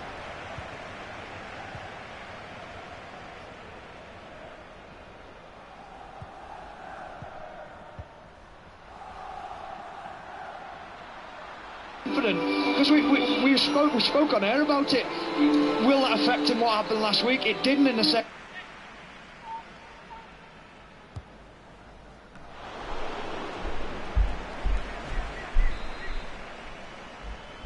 half, or after the incident happened. He was so confident every time he got the ball. It's been no different tonight. He's hit one out of play. Did it matter? Did it? Heck, no problem for him. Thank you, Stephen. Thank you, Ali. So second half commentary to come from Molineux. As it stands at the moment, Liverpool heading 4 points clear of Manchester City at the top of the Premier League table. City playing Crystal Palace in the 3 o'clock commentary on 5 Live tomorrow afternoon. We've got boxing coming up in a few minutes' time. I'm going to be joined by Steve Bunce and Mike Costello to preview the 2 big fights taking place this weekend. That's on the way after the 5 Live news with Mitch Mansfield. On digital, BBC Sounds, smart speaker and online. This is BBC Radio 5 Live. Flights at Gatwick Airport have resumed. They were briefly suspended again earlier tonight after another drone sighting. The airport says it was just a precaution. Our correspondent Duncan Kennedy's there. They find themselves in a very difficult situation. They cannot take any risk, despite all this new equipment that they brought in to try and neutralise this drone threat. What does it all mean? Well, more frustration for passengers. About 600 or 700 flights got away today, but clearly that's going to be more disruption. Police are still searching for those operating the drones. They say they've identified persons of interest. Crew on a cargo ship in the Thames estuary have locked themselves on its bridge after being threatened by a group of stowaways found on board. It had set off from Nigeria earlier this month and was due to dock at Tilbury. Essex police say it's a complex incident. Norwegian officials say a video appearing to show the murder of one of 2 Scandinavian women killed in Morocco is almost certainly real. The bodies of the university students were found near a popular tourist spot on Monday. The men in the video say it's revenge for events in Syria. There have been several arrests. There's been a memorial ceremony in Lockerbie today to remember the victims of the bombing there 30 years ago. 270 people were killed when a plane was blown up over the town. And Ava Max and Ariana Grande have been beaten to the Christmas #1 spot by the YouTube star Lad Baby. His song about sausage rolls is raising money for the food bank network, the Trussell Trust. This is BBC Radio 5 Live. On digital, BBC Sounds, smart speaker and online. A quick look at the roads because there's still heavy traffic in Greater Manchester on the M60 anti-clockwise. This at junction 9 for Trafford Park. It's due to a broken down car transporter. A lane is still closed on the entry slip road. This Mansfield 5 Live traffic. Boxing Day is for sport on BBC 5 Live. From 9 is the best bits of Flint of Savage and the Ping Pong Guys Season 3. I reckon we should rename this podcast The Trials and Tribulations with Robbie Savage. I've been horrible. At 10 is That Peter Crouch podcast. I saw Iniesta on holiday once. He asked me for a picture. I was like, what? From 12, we preview the first of 3 Premier League commentaries on 5 Live as Fulham face Wolves. Jimenez shoots! Brilliant goal! Followed by updates from all the 3 o'clock kickoffs. The goals as they go in then on 5 Live. At 3:05 we'll have commentary on the King George VI chase. Might bite is home. The favourites won the King George. And at 5:15, a double bill of live commentaries from the Premier League. Brighton v Arsenal, followed by Watford v Chelsea. Boxing Day is for sport. On BBC Radio 5 Live. This is 5 Live Sport with Darren Fletcher. Where the half-time score at Molineux is Wolves 0, Liverpool 1. Mo Salah with the only goal of the first half. Back to join Ali and Stephen for the second half shortly. But there's a huge weekend of boxing in store. The IBF featherweight champion Josh Warrington faces Carl Frampton in Manchester. And there's also the heavyweight rematch between Dillian White and Derek Chisora in London. But let's start with a fight you can hear on 5 Live from 10 o'clock on Saturday. Warrington versus Frampton. I believe that Warrington, a good fighter, but I think that he's made for me. A come forward pressure fighter who thinks he can punch but can't punch, and that suits me down to a T. You would have made this fight at the start of the year, then it would have been 10-1. I don't look too much into what the bookies say. You know, bookies don't always get it right, you know, and they're certainly not going to get it right this Saturday.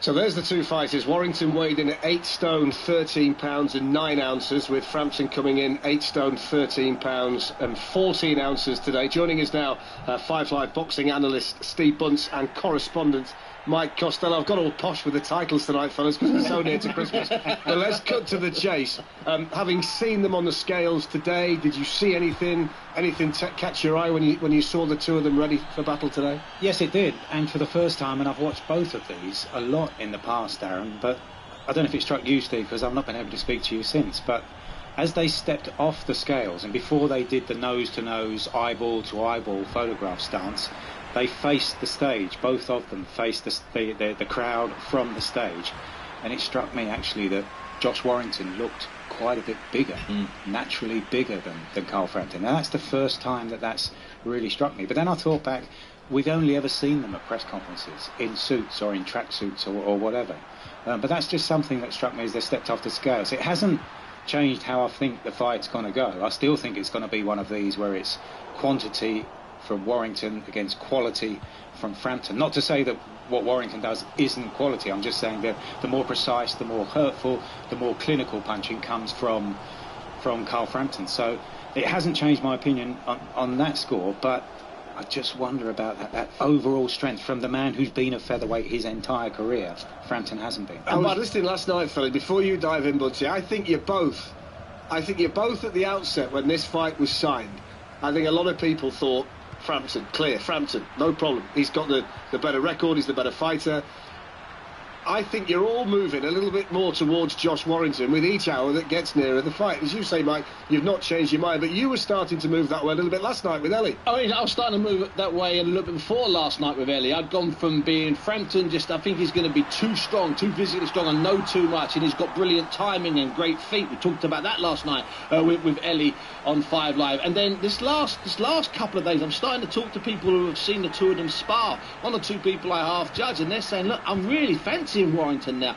And then I'm starting to look at, can Carl Frampton hurt and drop Warrington? Well, of course he can. I just don't think he will. And I put that earlier on to Warrington's father, who's his coach, and he looked at me like I was absolutely crazy. Like, of course he can't, he said. So suddenly we're looking at 12 rounds. And who's busy over 12 rounds? Well, that's an open and shut case to Warrington. And Warrington's got this self-belief. And as you know, I threw that draw out there last night, which seems to have thrown everybody, because that was hovering at 18s and 20s. I made a joke at the end of the show that it was down to 12-1. We just found out as we walked in here, it's down to 6-1. And in all fairness, it was a joke last night, Fletch. And then suddenly you sit down and you're in bed, you think about it, you go, you know what, that's not a bad shout, that draw. I think that's a really important component for the fight, Darren. You're talking there, and Steve was mentioning there about whether Carl Frampton can deck Josh Warrington. He's never been flawed. I mean, he said to me, absolutely, in all honesty, and he pleaded with me to believe him, he's never even been bust.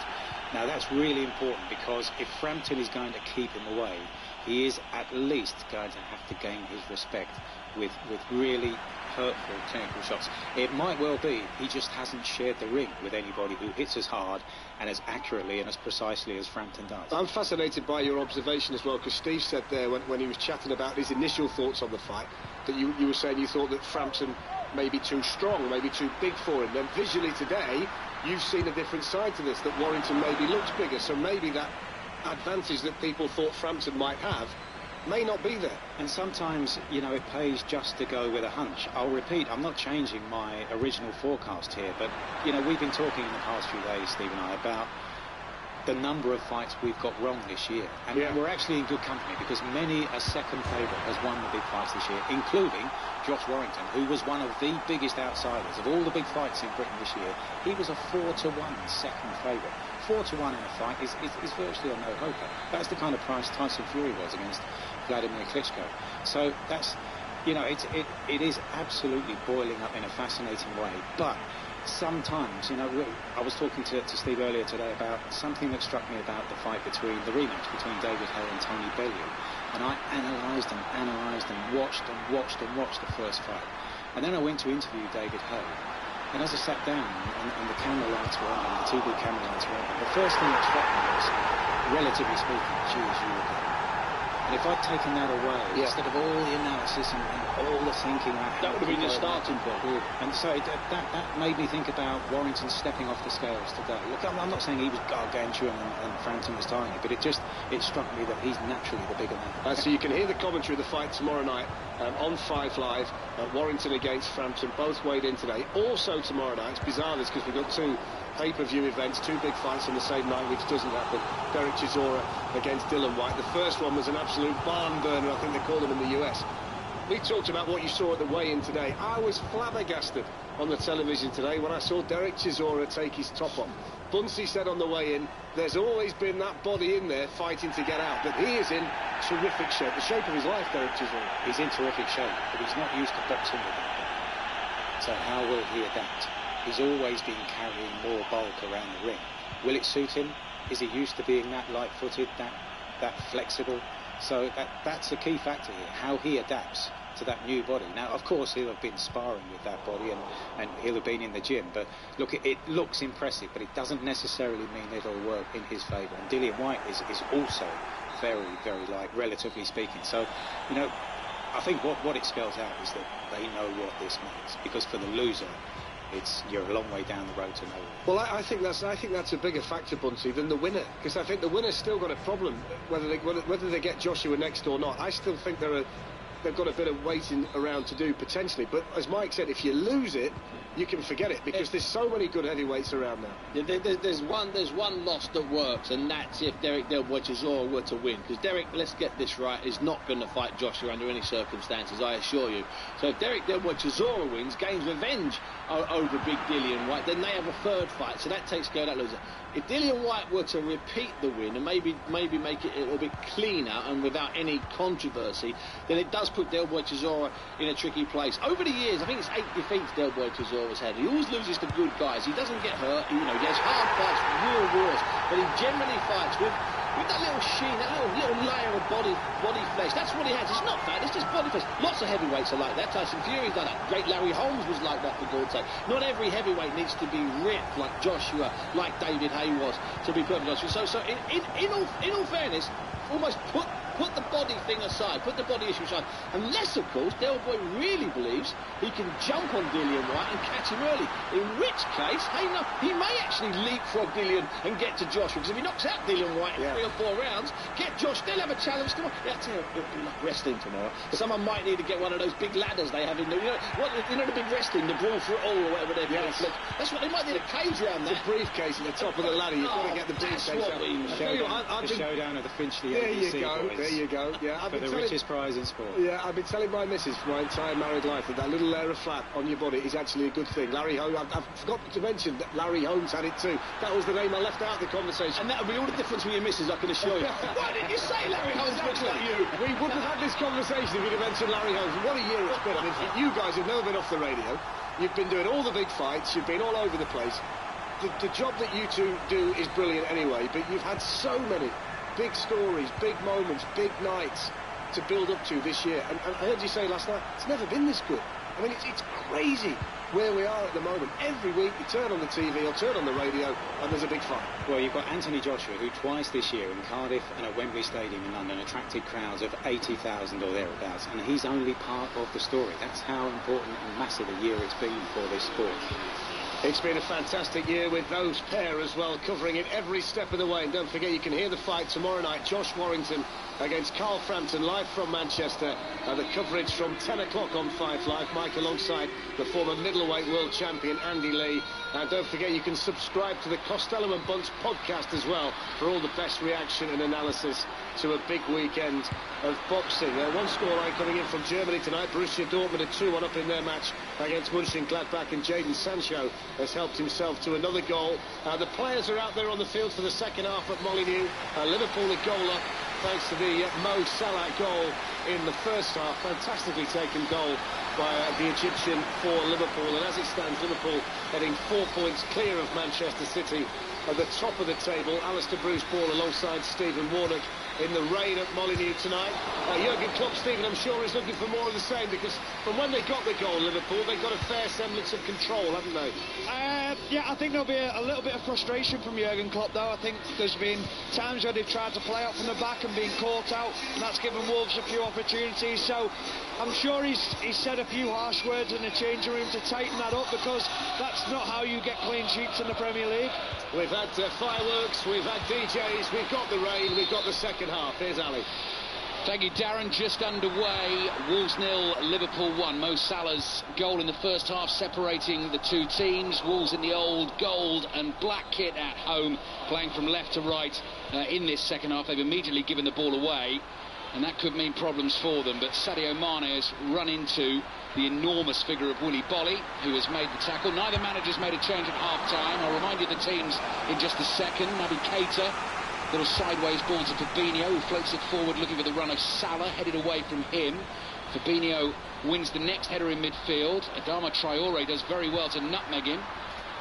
Pass forward to Raul Jimenez, he can't keep that. James Milner's playing at right back for Liverpool tonight, gets on the ball, and it comes back to Dejan Lovren. Alisson in goal, who's been very, very entertaining with the ball at his feet so far this evening. Milner right back, Robertson left back, Van Dijk and Lovren the two centre-backs. Fabinho and Jordan Henderson in front of them. And then you've got Mane right-hand side, Firmino in the middle, Naby Keita on the left, with Mo Salah, the goal scorer, through the middle. Liverpool in their dark red kits, white numbers on their backs. As it stands, going 4 points clear at the top of the Premier League table. As it stands, they will be the team top of the tree on Christmas Day, and we were rattling through those stats for you at the start of the game. Last 4 teams to top the table on Christmas Day went on to win the title. 8 of the last 9 teams to top the table on Christmas Day went on to be champions. Salah, brilliant back heel to Mane inside the Wolves penalty area. Firmino's making a little run, trickery from Mane, blocked by Cody at the near post, and it's behind for a corner. Some of the interplay, Stephen, between that front three that we always talk about has been back to its scintillating best this evening. It's so good to watch, isn't it? Jurgen Klopp rightly applauding them, because he's enjoying it himself. The wavelength that they're on, but the ability to pull it off as well.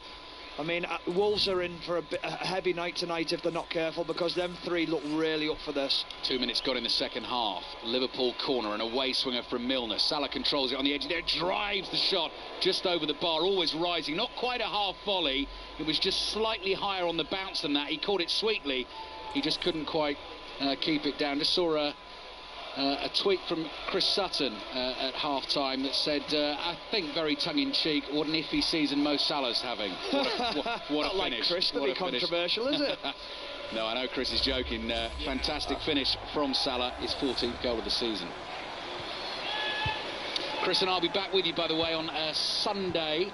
This week we're on 5 till 7 on Sunday, 6:06. It's rugby commentary on 5 Live Sports Sunday afternoon, but we will have updates for you of Everton-Tottenham, with Christmas just around the corner. 3 commentaries for you on Boxing Day. Fulham Wolves at 12:30, Brighton Arsenal at 5:15, Watford Chelsea at 7:30. And 2 more Premier League commentaries coming your way tomorrow. Liverpool have given the ball away. They were doing a bit of that in the first half as well. Traore with real pace goes flying past Van Dijk, and Robertson tries to pull the ball back, bounces inside the Liverpool area, and Lovren smashes it away for a Wolves throw. Well, another opportunity for Wolves by a Liverpool mistake. This time it's Firmino who makes the mistake in the middle of the park. And Andrew Robertson was quite lucky there, because he went to ground in the box, and if Traore had just felt it, he could have gone down under pressure, but again it was Virgil van Dijk snuffing out the danger. Dark red towel is being used here by Ryan Bennett to dry the ball, to give him the best grip he possibly can, to put the Liverpool defence under pressure by launching a long throw into the box. Virgil van Dijk is ready. He takes a deep breath. Didn't actually go that far. Naby Keita wins the first header. Van Dijk with the second one, headed away to Roman Saiss, who's come into the Wolves team tonight for Morgan Gibbs-White. Another cross into the edge of the box is headed away by Van Dijk. Salah's on the turn. He's being pulled back slightly by Johnny, and he is going to get the free kick, which Liverpool will want to take quickly, but they can't. Wolves team, by the way, for you: Rui Patricio in goal, Bennett, Cody and Bolly as the three centre-backs, Matt Doherty on the right-hand side, Johnny on the left, Saiss alongside Neves, and Moutinho playing behind a front two of the Mexican Raúl Jiménez and the pace of Adama Traore, who was signed for £18 million from Middlesbrough this summer. One Premier League goal to his name so far.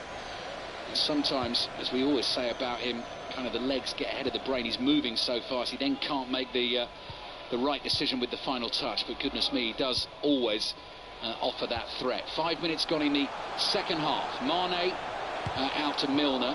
Rain has just got heavier. It's just been like playing in a shower. The whole of Molineux is just like a giant walking shower this evening. The pitch has held up really well. Considering the conditions, it's held up really well. Offside against Sadio Mane, although the first touch was brilliant, just towed a pass in towards Mo Salah. Wolves obviously are going to, depending on what they want out of the game, I mean, they certainly need at least a goal to get themselves a point tonight, and the more they go looking for that, Stephen, the more dangerous Liverpool will become. Yeah, it's a very difficult situation. I covered the Leicester game against Manchester City the other night. They had the same problem. They were a goal down. You go after them, but then you know you're going to get picked open. It's very difficult, but this Wolves team are more than capable of doing it. They are a very, very, very good team. I think they need to believe in themselves a little bit more. Doherty's throw-in on the right-hand side, right in front of his manager Nuno, keeping the chin nice and warm on a chilly night. That thick, bushy beard as Cody heads it sideways to Willy Bolly. Bolly crosses the halfway line. Mane comes in to close him down. Lovely flip from Johnny to Jimenez. Back to Johnny again. Left wing back on his way infield. Jordan Henderson steps in to make the tackle. Then Neves onto it for Wolves. Milner intercepts, fires it at Fabinho. Brilliantly controlled. Pass played across to Robertson. And Liverpool very quickly on the front foot. Keita wants support on the outside from Robertson. He waited until he got into position. Played the pass. Robertson infield to Fabinho. Back to Van Dijk. Van Dijk to Henderson, who's able to take the ball and turn and look forward. Firmino is deep for him, gives it back to him, and Firmino comes jogging across to his right-hand side and gets onto it for Liverpool again. Rolls it infield to Salah. Salah towards Keita. Great first touch, lines up the shot, takes a deflection. Salah goes hurtling into the box. Oh, it might almost end up in an own goal, and Ryan Bennett is back there to knock the ball away for Wolves. Robertson wants to take the throw quickly, and he was lucky there because one of his teammates, one of the Liverpool subs, threw the ball straight to him. They've worked it to Keita again. Low drive, blocked again by Bennett. Back to Henderson. Liverpool turning the screw early in the second half here. And Lovren decides to come back towards the halfway line. Cross to Fabinho. Fabinho back to Van Dijk. Van Dijk urging players to make runs and get into space for him. There's a right old shout at Jordan Henderson on that note. And the ball has worked its way to Milner. Milner low pass, goes skidding through the middle of the pitch. Firmino controls it but can't quite bring it under his spell, and Neves is there and able to whack it away down the middle of the pitch, and Lovren just side foots one back to Alisson. Oh, he's going to play it with his foot, is he? Yes, he is.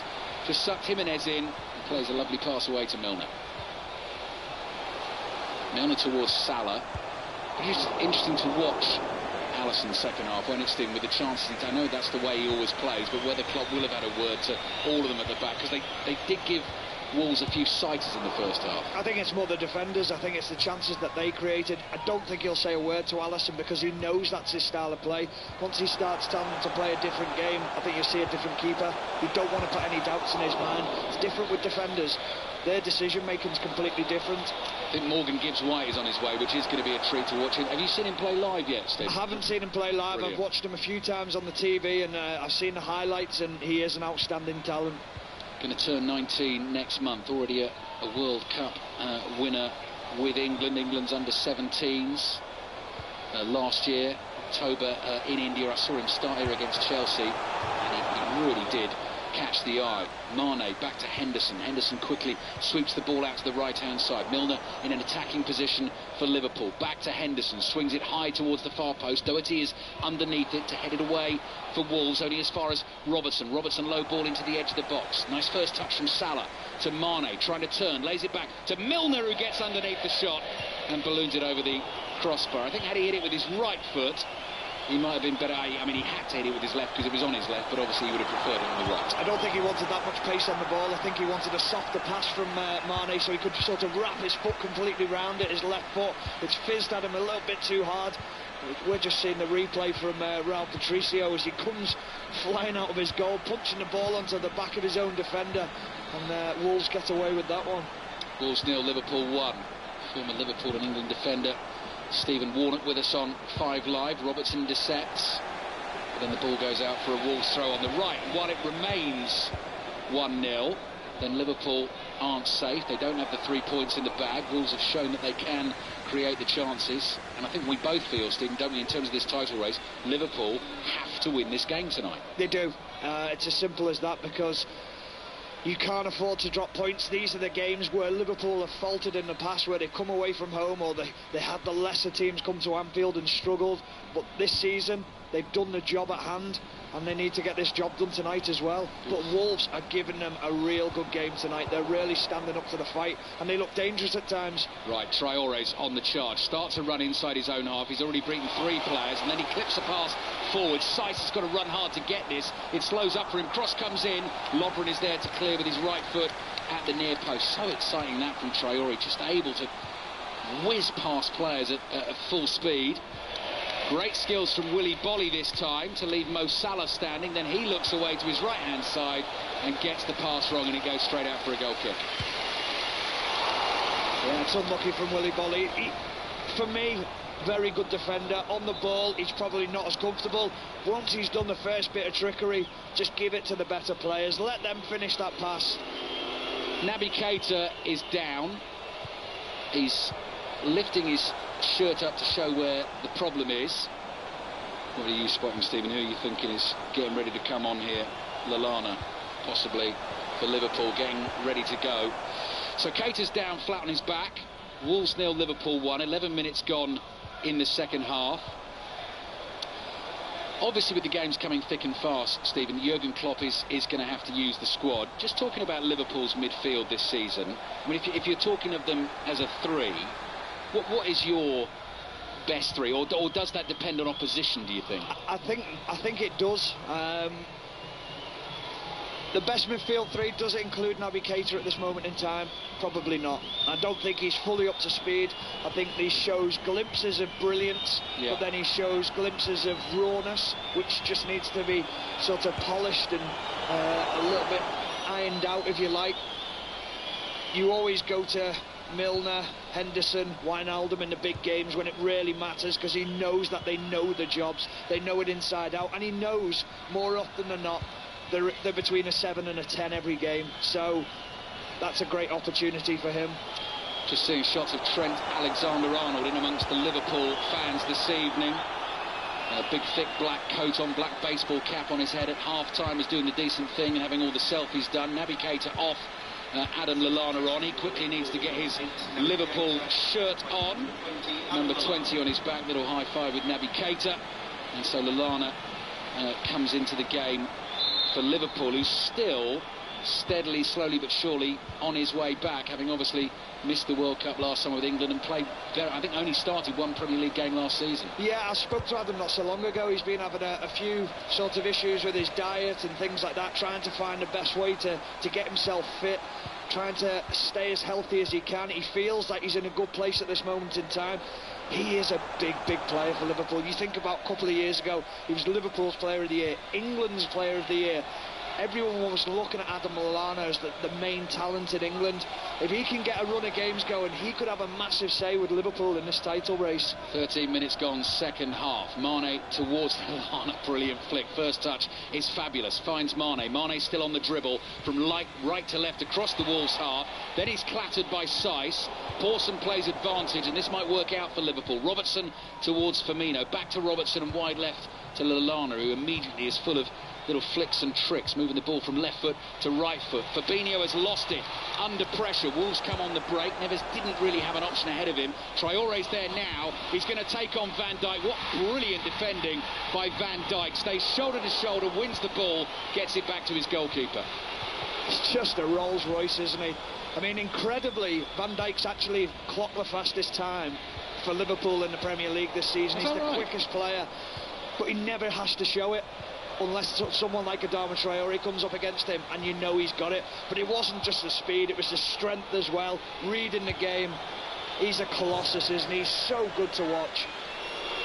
Van Dijk on the ball, getting booed because Wolves fans feel the challenge was a foul. I don't think it was. I think it was just fantastic defending. And when the awards come to be handed out at the end of the season, if Liverpool go on to win the title, it's not often you see defenders win the top awards in terms of the individual player awards, but he would be up there. He'd definitely be up there. Absolutely. Fabinho on to Lallana. Lallana's got himself involved in this game nice and early on, looks full of running. Van Dijk to Fabinho, back to Van Dijk again. Kills it stone dead with his left foot, quickly on to Lallana. Mane jogs towards him. Back to Lallana again. Rain continues to tumble down here in the West Midlands. Robertson trying to go on the outside of Bennett. Bennett got the last touch there, and so the ball will go behind for a corner. Bennett made a desperate attempt to stop it going behind and knock it out for a throw-in, but he only succeeded in knocking it into the corner flag and behind for the Liverpool corner. Double change coming by the way here for Wolves. Positive one as well. Morgan Gibbs-White is coming on, and Ivan Cavallero coming on as well, who recently scored in the 2-0 home win over Bournemouth. And Wolves need 2 goals if they are going to win this game. They trail 1-0, they've got a corner to defend, and I think they are going to have to defend it before Wolves make the substitutions. James Milner holds his left arm in the air, half an hour to play, curled into the back post. Bolly is up highest to head it away. The ball bounces down just outside the area on the right-hand side for Salah. Salah rolls a pass back to Henderson. Henderson chips it back into the box. Salah's on the run. Saiss intercepts, then controls his own clearance, and the ball goes behind, again for a Liverpool corner.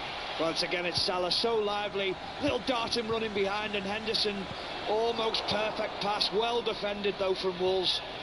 By the way, last team to score 2 goals against Liverpool in the Premier League. It's not happened this season. Well, West Brom at the Hawthorns back in April.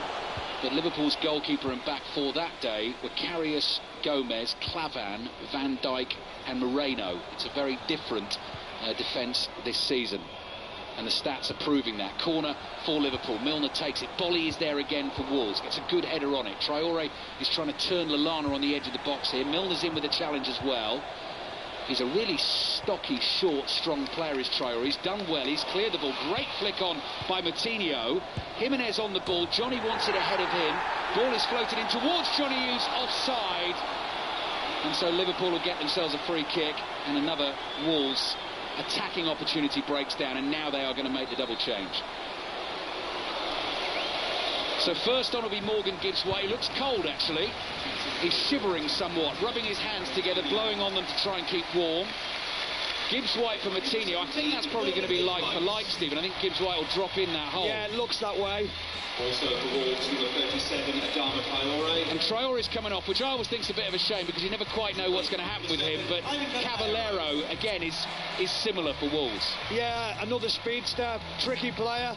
Adama Traore's done okay at stages, but has he really affected the game as much as he should with his pace? You just saw a couple of times Espirito Santo getting a bit frustrated with him at times, and you can see why he's made that change.